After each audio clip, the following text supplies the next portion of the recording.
Hi there. My name is Christopher Mitchell, and this will be a presentation on presenting a clinical problem in my clinical area of practice, which is the elderly population, skilled nursing, long-term care arena.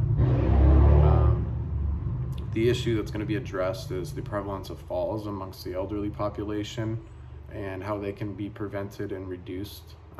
I've been a nursing assistant in this clinical arena for close to 6 years now. And I have worked with a variety of populations, a variety of individuals, and I've seen a variety of different falls, really all of which could have been prevented with increased measures for strength, mobility, balance, and overall education on measures to reduce the prevalence of falls, such as asking for help, even when you may think that you can do it on your own.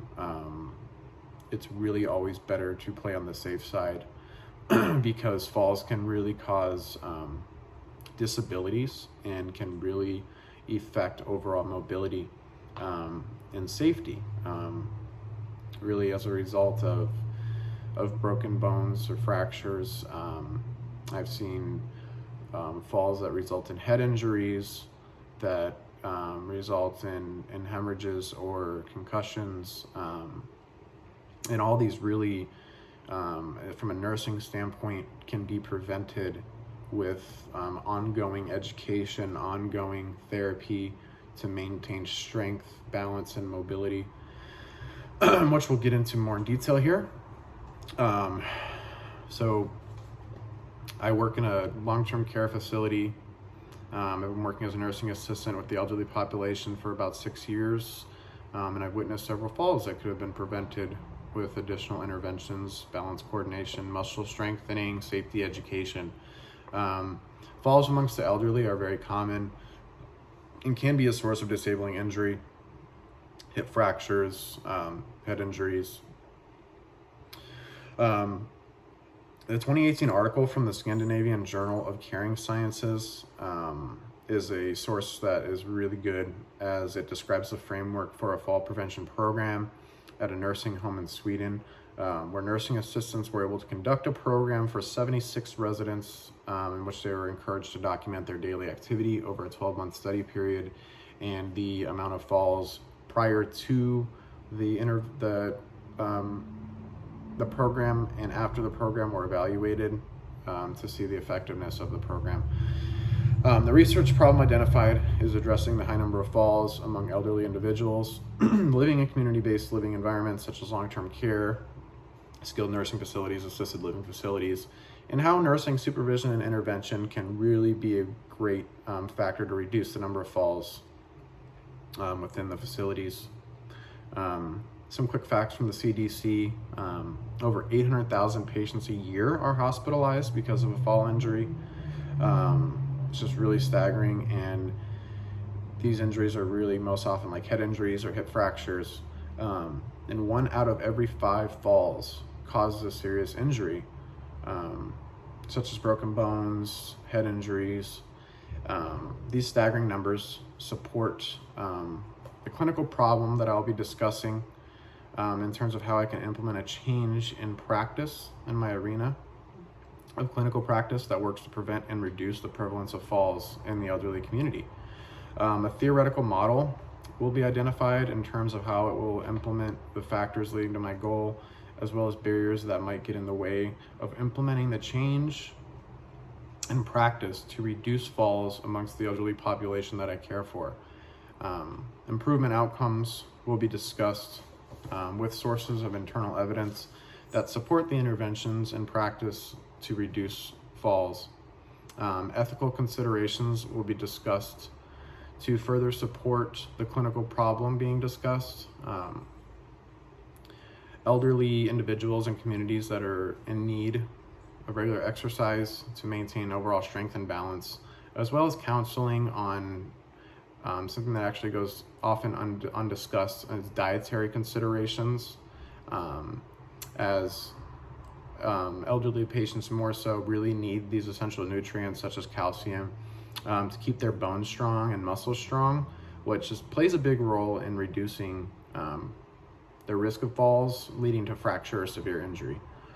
I intend to operationalize a plan to reduce falls amongst the facility I work in by presenting a fall reduction and prevention plan to my superiors at work.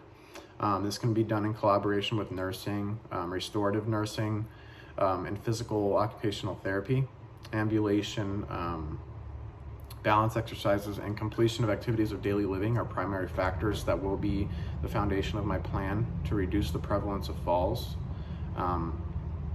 I plan to show my superiors and supervisors data to support the clinical problem of falls amongst the elderly population in which we care for. For example, just the other day, there was a resident who fell while trying to transfer from her wheelchair to bed without calling for assistance. This is a highly preventable fall. And she was provided the correct education, and thankfully she was not hurt. As a result, this fall, like I said, could have been prevented with education on the need to ask for help when transferring.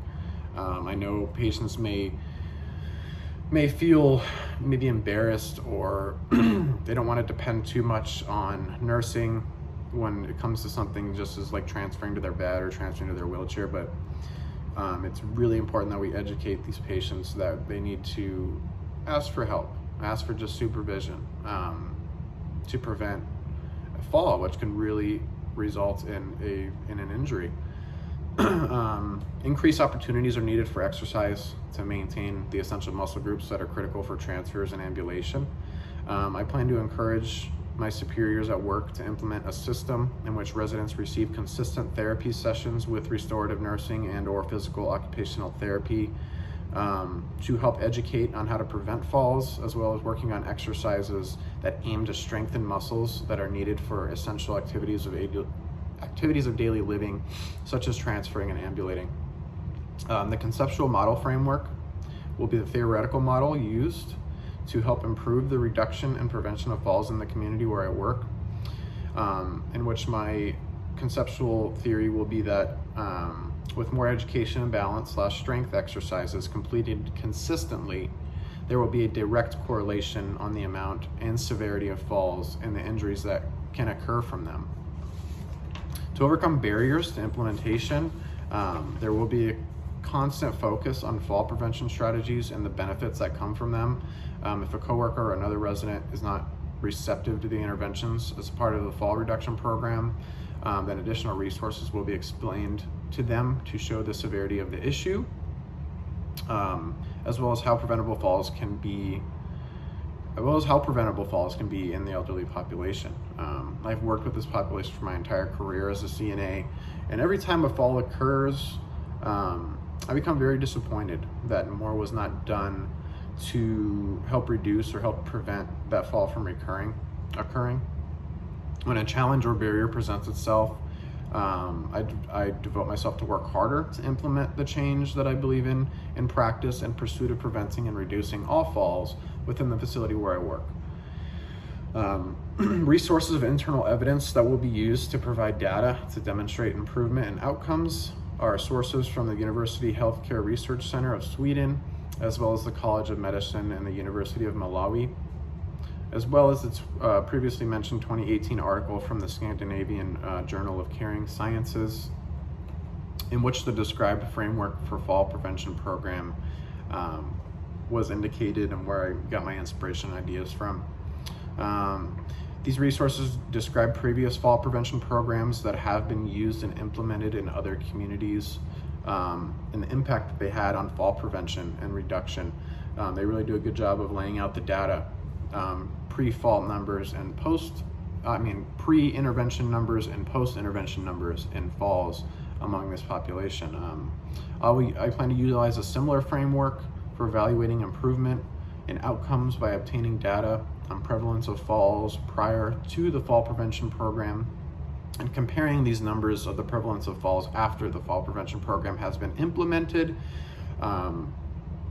This strategy will help evaluate how effective the program is and was to reduce the prevalence of falls in the community where I work, and will implement the fall reduction program. Some ethical considerations that may present themselves May include patient willingness or unwillingness to participate in the interventions that are recommended as part of the program to prevent falls. And a lot of the times the patients just are in denial of the risk that may be presented of their falling if they've never had a fall in the past. But obviously ethical considerations give the patient the right to refuse participating in any of these interventions or programs, which is why ongoing education needs to occur.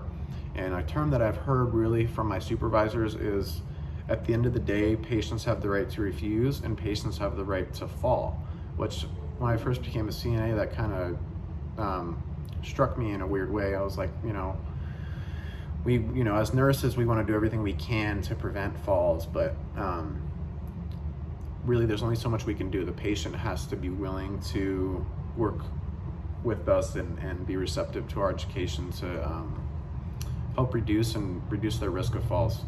Overall, the program that I hope to implement will have a primary goal of reducing the prevalence of falls among the community I work in, as I very much don't like to see people that I care for get injured when it's preventable. And it's often a setback to overall quality of life and functional mobility, especially if there are fractures or head injuries or any type of injury. Really, when they fall, there's often hospitalization that occurs. There's physical therapy process that needs to happen, and that physical therapy really will focus on the injury, the injured extremity, rather than the other extremities that need to be maintained as well to promote and maintain muscle strength to reduce falls. And like I said, this often results in a lack of attention to other extremities and muscles that also need functional maintenance therapy. If you break your right hip, or if you break, if you have a right knee replacement, the physical therapy is really going to focus on that right hip or right knee. And I think we need to do a better job of not neglecting the left side, the left hip, the left knee, the arms, because these are big muscle groups and big extremities that are utilized in functional mobility and activities of daily living, transferring, ambulating, dressing, things like that. So overall, that's the plan I intend to use. I hope you enjoyed my presentation today. Thank you very much.